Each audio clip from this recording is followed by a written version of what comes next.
MARC HINTON Last updated 13/27, October 2, 2017. Lydia Ko shows her frustration as she finishes with a triple bogey on the PAR 5/18th at the New Zealand Women's Open.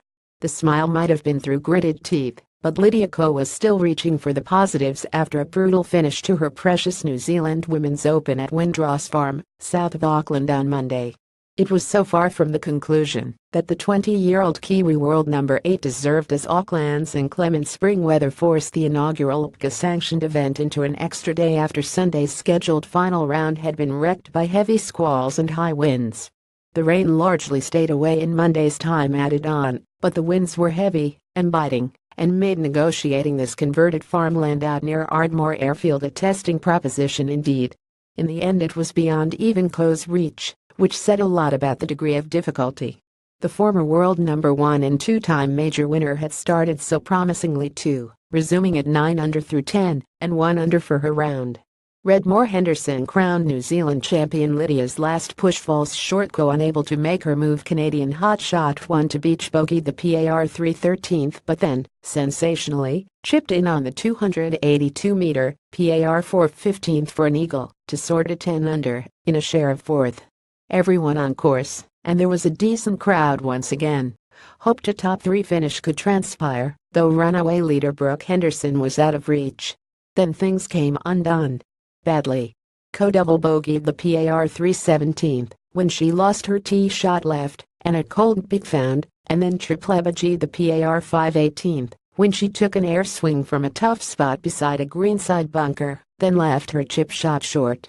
In just 2 holes she plummeted from equal 4th to a share of 22nd on 5 under, concluding with the most disappointing of 3 over 75s.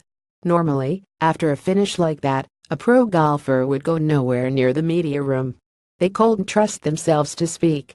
But Ko is the face of this tournament, has spoken to her people throughout, and was not going to make an exception on this day. "I played really solid, apart from pretty much the last couple of holes," Ko said, biting back her frustration. "It was a tough finish, but overall I felt really solid. There were a lot of positives. Coming off 2 good finishes my past 2 events gave me the confidence this week. I hoped a few more putts would have dropped, but then I think I'm saying that almost every week anyway. This week has been great. It's always fun to play the National Open in front of the big crowds. The crowds were really the cool aspect for me, and to have their support when I don't get to come home very often, it definitely gave me goosebumps and made me proud to play this event and have it as an LPGA event." Ko also supported the tough decision to take the tournament into an extra day and conclude as a 72-hole event. "It made so much sense to keep going, and the top of the leaderboard could change so much with the wins. Week to week, and even at the Evian reduced to 54 holes, we just have to go with it. They're trying to do the best for us. Even though some players will have had to change their flights last night, I'm pretty sure they're still enjoying getting to finish the whole championship in 72 holes." But Ko paid special tribute to the fans whom she felt made this tournament the success it would still be considered, despite the brutal weather at the end. "It's Monday morning, and it's this cold and this windy, and there are still people out there supporting us. I think the fans were probably the biggest highlight for me, and I think it's going to be a highlight for many of the players. Organizers, the clubhouse have done an amazing job of making a dream become a reality. The weather is something we definitely cannot control, and you just have to go with it. It was tough waking up at 5:30 and not being able to play the full round.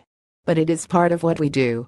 It's been a pretty surreal and successful week, and I hope the players that didn't come this year will come for the second time.